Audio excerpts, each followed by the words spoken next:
Welcome to today's module on state and federal policy fellowships for policy and advocacy. This is our second career-focused module on science and technology policy fellowships. In our last class, we heard a lot about the AAAS fellowship specifically, definitely one of the more well-known fellowships, but there are many more out there. And tonight you're going to hear about a few more of these fellowships and where you can find out more about them. First up, we will hear from Stephen Moss, who's going to give us sort of an overview of the different fellowships. Adriana, are you online to give an introduction? Okay. I'm going to briefly introduce Stephen. He is a program officer at the National Academies of Sciences, Engineering, and Medicine, who currently works for the Board on Life Sciences. Stephen received his PhD from UCSF in chemistry and chemical biology in 2019. His PhD work focused on using chemical tools to understand bacterial mechanisms of host infection.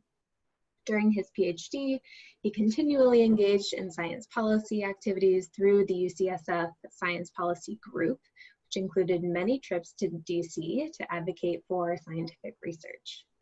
In the last year of his PhD, Stephen participated in the Mirzayan Policy Fellowship through the National Academies. And following the completion of his PhD, he came back to the National Academies and currently works on challenges associated with synthetic biology, biotechnology, and interdisciplinary research. With that, Stephen, I'm going to hand it over to you.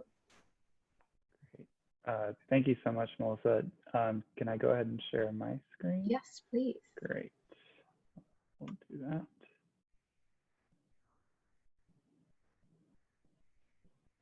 All right. Hi, everyone. Thank you so much to Melissa and to the rest of the team for inviting me and the rest of this esteemed panel to come talk about this.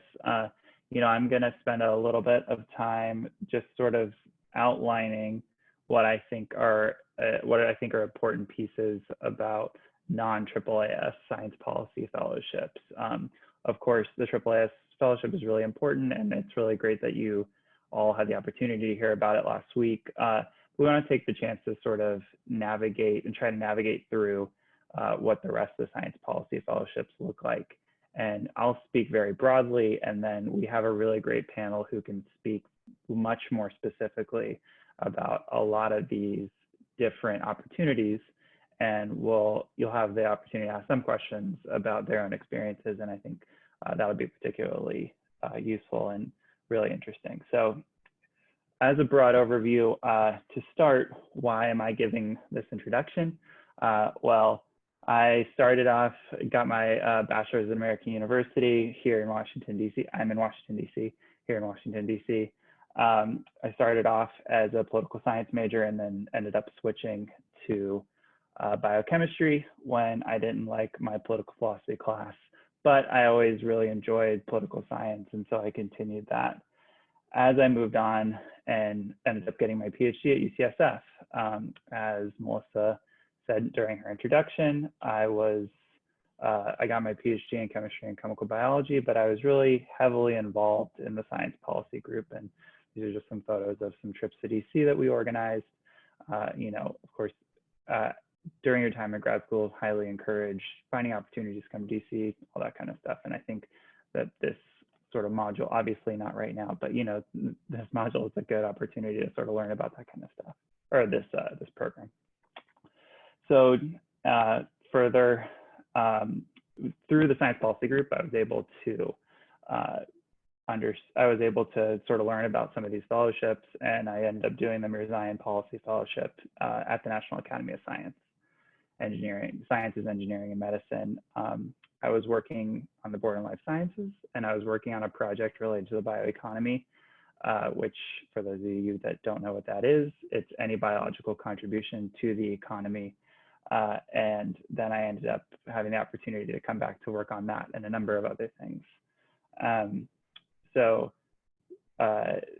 Because of this, and because of sort of the Mirzayan Fellowship, I was able to learn a lot about the policy landscape, and I I want to take this opportunity to kind of outline a couple of key pieces of this. And I'm going to start with sort of the conclusions and then work my way from there. I think the most important pieces that we understand moving forward, if we're sort of taking this as a holistic picture, is that the landscape is broad. I'll do my best to sort of condense it down into some categories for you. But you need to understand that there are a lot of resources that are available to help to make sure that you do understand the landscape and to make sure that you find the appropriate fellowship for you. And then when you're thinking about policy fellowships, if you don't have the opportunity to do AAAS, or you're choosing for other, or if you're looking for other fellowships, it's important that you think about what you're interested in and why you want to be doing a policy fellowship, and it'll help guide your decisions. Trust me, there are a lot of policy fellowships and a lot of policy opportunities out there. And if you start by asking yourself, and we'll get to this a little later, but if you start by asking yourself what you're most interested in, what goals you're trying to accomplish, then it really helps as you're doing your research and understanding better. So, you know, we could debate about this a lot, but for non-AAAS fellowships, I'm going to break them into 3 separate categories. And my opinion is obviously going to be biased by my own experiences, but we'll see who agrees and disagrees with me after this. The first category is that I'm going to put the Christine Ryan Science and Technology Policy Fellowship in its own category. So that's the policy fellowship through the National Academy of Sciences. The reason I would do this is because it is an opportunity that's open to a lot of different folks, and it's also, there are a lot of spots available for the Christine Ryan Fellowship. It's also a little bit separate. It's only 3 months long. It's at a different time of the year than most fellowships. So it kind of creates a lot of opportunities for people that might not have opportunities otherwise. In addition to that, there are also the state policy fellowships that were talked about. So we, you know, CCST was the first one, and I think is the one that has the most spots available.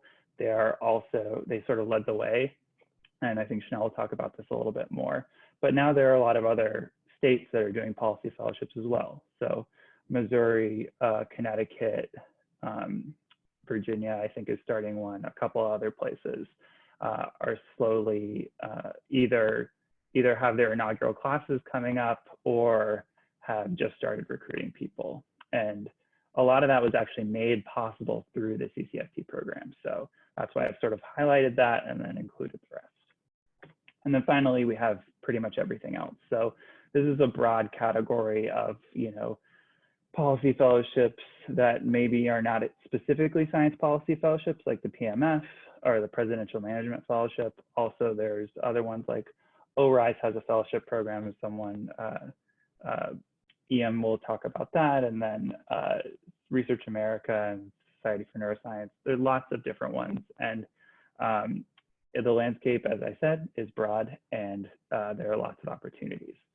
So in that vein, we should talk about the resources that do exist. Now, I don't know all of the resources that exist, but I can point you towards some that that really helped me during my time looking for policy fellowships, and then might be particularly useful to this group.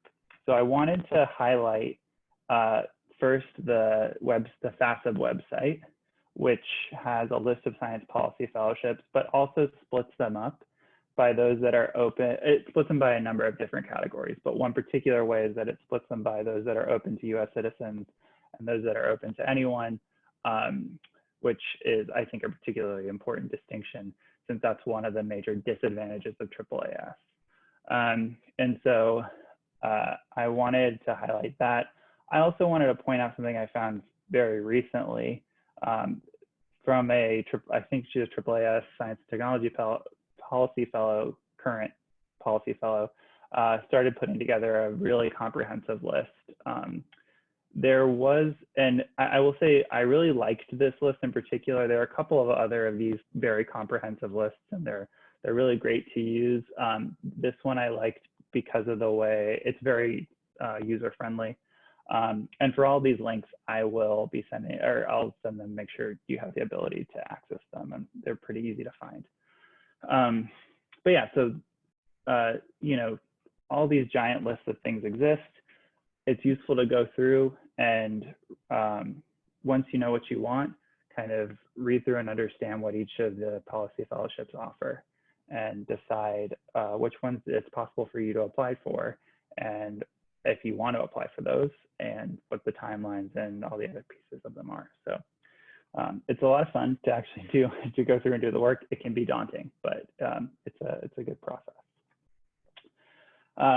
Last thing I wanted to go over, I don't really have a cool picture or anything for this, but as I was discussing, I think it's important that as you're doing all of your research, you decide why this is something that interests you.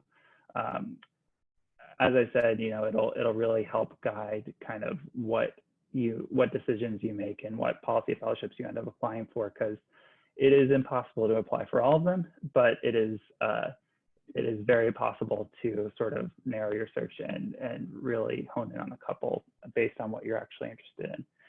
And, you know, it could be all range of answers. If maybe you're just interested in getting some policy experience, and that's totally fine.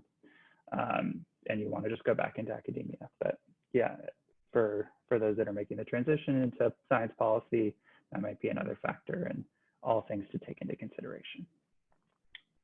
So lastly, I wanted to talk a little bit about the actual National Academy of Sciences, Engineering, and Medicine, strictly because it is kind of my area of expertise since I work there. I'm not speaking on behalf of the National Academy of Sciences, but I am an employee there, so I know a little bit more about kind of the structure and what goes on there. And it's helpful for when you think about if you decide to apply to the Mirzayan Fellowship. So this lovely building on the right is our Keck Center, where we mostly where it's the office building where we work. Of course, you know, I haven't been inside of there in 6 months, but that's totally fine. So just to start, the National Academy, before we jump into this, sorry, I'm gonna go back. Before we jump into this, the National Academies is split into sort of 3 main public-facing parts. 2 of them you're very familiar with, which is sort of the membership arm. So people, when scientists accomplish, you know, are fairly accomplished, they become members of the National Academy of Sciences, National Academy of Engineering, or National Academy of Medicine. And then there's also the journal, PNAS. And then the third arm is the science policy branch that was sort of the original reason for why the National Academy was founded, as serving as sort of the advising the government on science policy. And we do act independently of the government, but we are contracted frequently and have special priority with the government, so to speak. So in doing that, there are a couple of activities that the National Academies is primarily involved in, not exclusively, but primarily. The first is workshops or summits. This is when we bring together groups of experts to talk about particularly challenging issues in the world of science or science policy. And, you know, this is just the opportunity for people to talk and for a sponsor to listen and understand what is going on in that particular area. There's also roundtables or standing committees, and this is for topics that are consistently changing. So we have a standing committee on emerging health, environmental health, on the Environmental Health Matters Initiative, which is a standing committee. We have emerging science in environmental exposures and stuff like that. So these are groups that continually meet and are continually thinking about these topics. And the last, and probably what you all might have heard of, are consensus studies, where we bring together groups of experts to produce reports that have recommendations and findings and all that good stuff. So here I'm displaying 2. One, the Sexual Harassment of Women report, which is probably one of the most influential reports that's come out recently. And then also the Heritable Human Genome Editing, which came out last week, I think. It's the most recent iteration of the human genome editing report, and is, has recently been covered by the news a lot as well. So the reason I bring all this up is because if you choose to be a part of the, if you choose to apply for the Ramazian Fellowship, you could be working on any number of these activities. Additionally, it's important to know for the Ramazian that when you apply, you're applying to individual boards. So boards within the National Academies work on different aspects of science and science policy. So when you apply to those boards, you have to see if they're looking for a fellow, and then ask. And I'm happy to talk about that in more detail, but the application process is a little bit different, and maybe Ian will talk about it as well. So that's all I have for the slideshow specifically. I hope that gave you sort of a broader landscape of policy fellowships, and I'm happy to take any specific questions, but I think, as we said, maybe it's some of the more specific questions will be better answered by the panelists. So we'll see. That was great. Thank you, Stephen. If folks have questions, feel free to type them in the chat so we can hold them up. I'm happy to answer any National Academy of Sciences specific questions if they come up during the panel, but for now, I'll let you move on. Stephen, maybe can you talk a little bit about how you found the Ramazian Fellowship and what your experience was like in that cohort? Yeah, sure, happy to. So I think that through the UCSF Science Policy Group, we frequently had we have people come in to talk about science policy fellowships, and I think the main ones that people talk about are AAAS and the Ramazian Fellowship. So I had heard about it from my time at UCSF, and I kind of knew that it existed. Also, the person who actually started the Ramazian Fellowship is a former professor emeritus at UCSF, so he likes to promote it. And so I heard about it through that, and I applied. I probably didn't do as much as I should have done. A lot of people will email a ton of different folks at the National Academies and all these different boards and try to find a place where they fit and do a lot of informational interviews. I interviewed a couple different, I emailed a couple of different places at the National Academies, and then it ended up that I had a couple of interests that aligned really well with what one particular board was looking for. And so I got pulled in for this project that I was talking about, the bioeconomy project. This is something that I was already aware of tangentially because of some speakers that we'd had at the Science Policy Group. And then so I had the opportunity to work on that, and that was particularly interesting. And then when I left, the same board that I was working on was planning to hire someone because they needed someone for a project related to molecular biology and genetics. And this is something that I had some experience with. So it was enough to sort of help me get my foot in the door, plus my experience with the board previously. So, I applied for a bunch of different stuff and then ended up taking the job at the National Academies. Excellent. We do have a question in the chat from Mohammed. Was there something that your science policy group at UCSF did that was particularly influential for you? For me, yes. Yeah, so I think that one of the things that we did, I don't know if this is exactly the correct answer. One of the things that we did was we ended up doing a science communication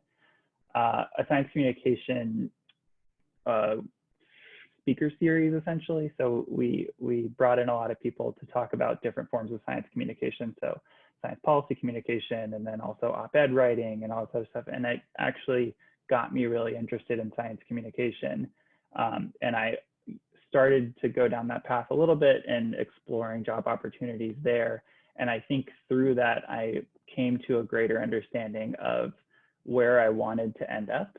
So I decided that I wasn't specifically interested in science communication by itself, but I did understand the importance of science communication and how it related to science policy, and what skills I could use from both of those worlds, or what skills I could combine in both of those worlds.